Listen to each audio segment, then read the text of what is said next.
Welcome to the celebratory event of the opening of the National Socio-Environmental Synthesis Center, better known as SESYNC, which is not always easy to know how to pronounce. My name's Margaret Palmer. I'm the Executive Director of SESYNC. I've been a faculty member at the University of Maryland for 25 years. I'm in entomology. And over the last 6 years, I've had a joint appointment with the University of Maryland Center for Environmental Science. While originally trained as an oceanographer, my research on watershed science is situated at the intersection of ecosystem restoration and policy. So as such, it's really exciting for me to begin my tenure as director of SESYNC. SESYNC is a unique endeavor made possible by funding from the National Science Foundation, the University of Maryland, and others. It is a national center. It's charged with motivating and accelerating socio-environmental research by the world's leading scholars. How do we do this? Well, we do it in a number of ways. One, by providing the environment to enable scholars to work intensively in small transdisciplinary groups to solve specific and very challenging problems that are related to balancing the needs of people and the environment. Thus the name Socio-Environmental. The scholars we support are those who propose highly creative and cutting-edge fundamental research on the complex interactions between people and the biophysical world. Interactions such as these influence the long-term sustainability of those aspects of nature that, of course, in turn influence the quality of our lives. So why is it called a synthesis center? I have had to explain this to many people who aren't familiar with that. Synthesis is a research method. We don't do experiments here at the center. We do not have laboratories. Instead, we have advanced computational facilities. We bring in massive brain power, that is the scholars from around the world, and we provide the support to make use of existing but underused data, knowledge, and expertise to answer those difficult questions. So the space, its location, and how we function as a center and how our leadership works are all designed to maximize creativity and interaction across disciplinary boundaries.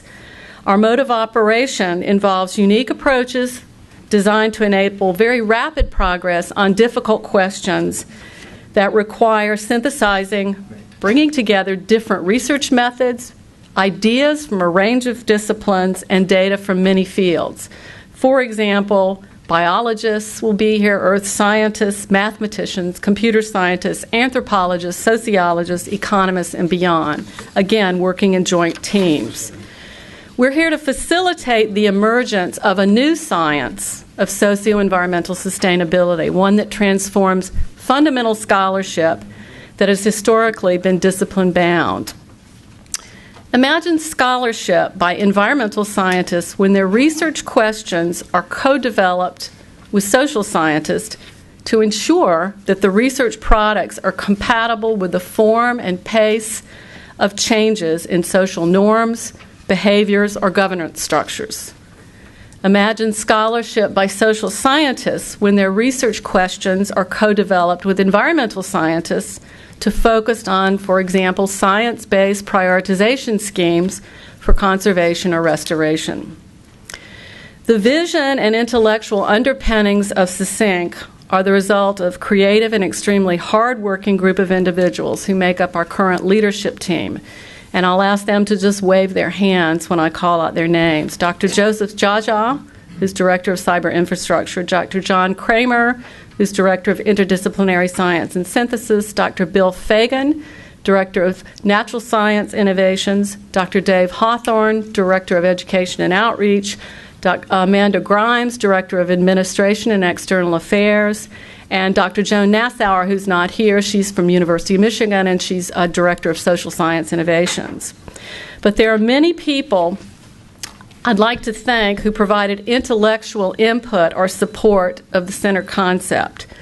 Charlie Metter from entomology, who's over here, and Michael Palisso from anthropology played particularly important intellectual roles at every step along the way.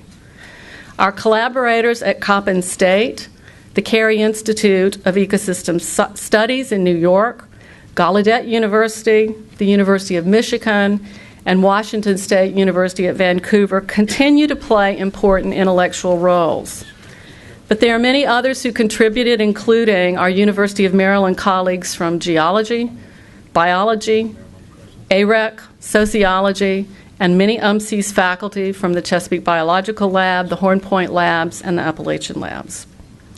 I do want to say that UMIAC's support was pivotal at all stages of proposal development and realization of the center. That's the University of Maryland Institute of Advanced Computer Sciences. And we look forward to our continuing collaborations with UMIACs in the area of computing services, scientific visualization, data mining, and high-performance computing. We owe a debt of gratitude to many staff members in UMIACs, particularly Yurdi Valenzuela, which Yurdi is back there. Thank you, Yurdi.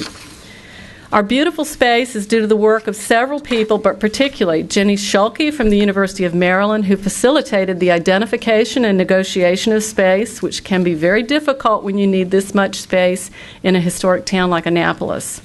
Tom McMullen of the College of CMNS, who advised us extensively on the facility and its renovation, and of course K&S contractors. We also want to acknowledge the important contributions of the American Sport Fishing Association, who donated a great deal of the furniture. Additionally, staff in UM's Department of Entomology, particularly Bill Katsarelas in biology, for example, Janie Brandt, and the entire Office of Sponsored Research at the University of Maryland put in enormous hours and provided advice during the proposal development. We also want to thank graphic designer Neil Stylinski, who designed our logo and assisted early on with our communications materials. We thank Phil Sharp and Resources for the Future for their ongoing contributions and long-term commitment to SESYNC. We thank particularly President Don Bosch and others within UMCs for their efforts to form strong partnerships at the state and USM level that together have helped build the foundation for SESYNC's efforts. The former University of Maryland Dean of Computer Math and Natural Sciences, Steve Halprin, also opened many doors for us and supported us extensively throughout the entire conceptualization and funding process. Our college, however, is extremely fortunate to welcome Jayanth Banavar as our new dean, and he's right here. He has already shown his enthusiastic commitment to SESYNC, having spent time at the center interacting with our leadership and providing generous financial contributions to the center. These contributions, along with those from Provost Ann Wiley's office, Ann is right there, right in front, thank you. Office of Research led by Pat O'Shea. Where is Pat? Right there, thank you. Allowed us to get the infrastructure, the staff, and the computational support we needed. And certainly Associate VP Ken Gertz helped us at various points along the way. The Chancellor's contribution was also substantial, both by making a permanent financial contribution and by participating during NSF's site visit. Now, for those of you that don't know the intense review process NSF uses, this is essentially a 2-day oral exam by a panel of outside experts. And at the time of the site visit, our provost and our dean made the important commitment to the NSF reviewers to institutionalize SESYNC so that its life expectancy exceeded the 10-year duration that NSF limits centers to typically. So I finally must thank the National Science Foundation, and I don't mean just for providing the funding, but for maintaining rigorous standards that have supported many scholars and led to a lot of novel scientific breakthroughs. The foresight and visionary work by their top leadership and the program officers is critical to the birth and success of ventures like the one we're here today to celebrate. Before I introduce our first dignitary who will speak today, I would like to recognize the following few special guests and ask them to stand up or raise their hand. Mayor Josh Cohen from Annapolis, I believe, is here. There he is. Yes, thank you. Mike Malinoff, the Annapolis City Manager. John Griffin, Secretary of Department of Natural Resources. Delegate Alfred Carr. Delegate Tawana Gaines. Delegate Mary Delaney James. Delegate Ariana Kelly. Delegate Eric Ludke. Delegate Aruna Miller, Delegate Nathaniel Oakes, Delegate Kirill Resnick, Delegate Kelly Schultz, Delegate Andrew Serafini, State Senator Jeannie Forehand, State Senator Roger Mano, State Senator James Mathias, State Senator Ed Riley, and I particularly would like to also thank recognize Royce Brooks and Michael Burke from Senator Cardin's office, and Dr. Molly McCauley from Resources for the Future.